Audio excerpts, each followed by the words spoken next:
Now we move up to the start for a heat of the Wyfold, and in this we have the City of Bristol Rowing Club B to our left, up against the Sydney Rowing Club from Australia on the right. And apart from a steering error, I would expect Sydney, think they're going to do pretty well in this, having travelled all the way from there, but Sydney are allowing themselves to stray off their course really badly here, and the umpire won't be happy. I'm sure the flag will be coming up.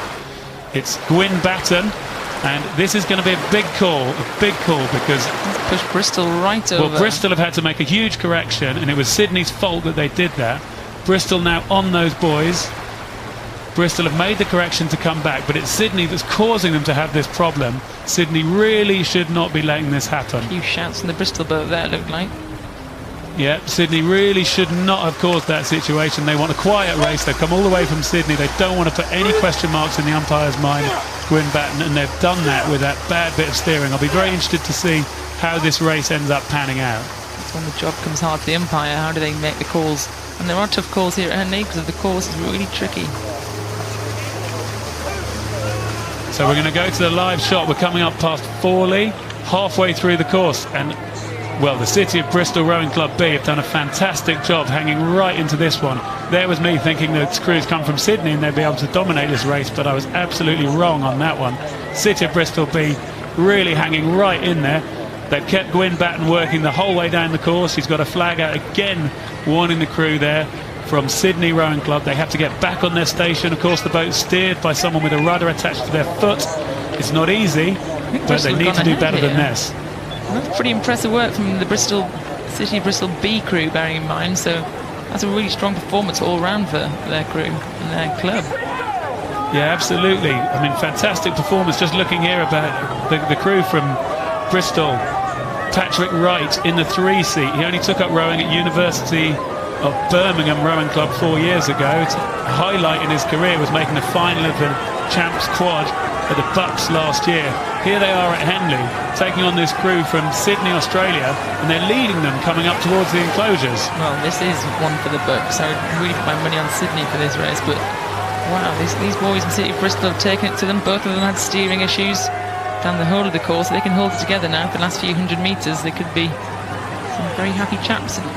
It certainly could be. Sydney again are straying off their station. You can see they're way off their station. If they were to crash here, Gwyn would have no choice, I'm sure, but to disqualify the crew from Sydney. As it is, it looks like Bristol, the City of Bristol Rowing Club B, have got themselves far enough in front that clash isn't going to come into play. And they're actually going to make their life easier for the umpire. Because for me, if this result had gone the other way, I think it'd be very hard not to be disqualifying the Sydney crew if they'd got themselves in front, because they've surely upset the Bristol crew down the course. Yeah, you can't have too many strikes against you in a rowing race, and this Sydney crew being kind of all over the course, so Gwyn would have had to make a tough call at the finish, but luckily these Bristol boys have pulled away. They have pulled away. They're getting their own back now because they've strayed off their station to send those puddles down onto the Sydney boat, but why not? They've been getting it the other way all the way down the course, and they're going to be absolutely delighted as they cross this finish line. Josh Pout in the stroke seat's done a fantastic job there. You've seen how hard they've worked, backed up so well by Patrick Wright, George Verdon and Ben Trotman. What a great job they've done there, winning that heat in the Wyfold Challenge Cup.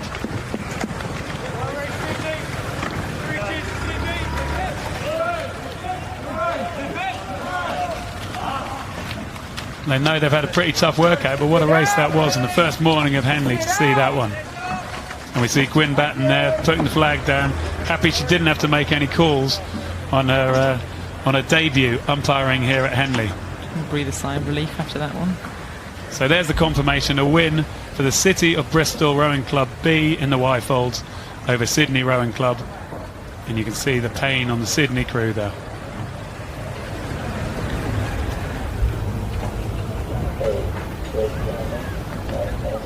Now we have a heat of the Prince Albert Challenge Cup. On the Berkshire station we've got Newcastle University A up against the Université de Lyon from France on the Buck station on the right of our screen. Newcastle have been doing very good stuff recently. I saw them at the Mighty Durham Regatta a few weeks ago, so I've seen some of these crews and doing great stuff there up in the Tyne.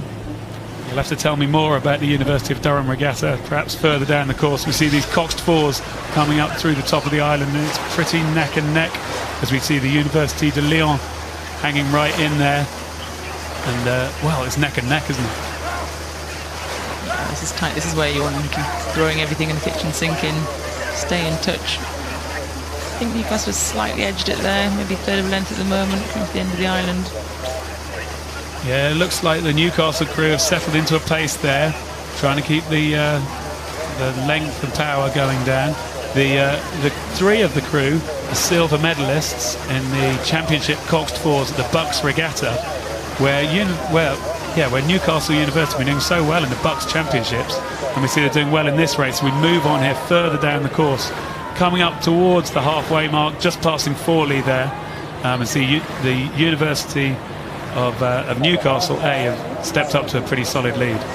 Yeah, they look like they can just tap it along a bit now, but Lyon is still going to be behind them, racing down this course. And Lyon, of course, have the choice of two rivers to row on in Lyon. You have the Saône and the Rhône, so I'm not sure which one they row on, but there's plenty of water to go around in that city.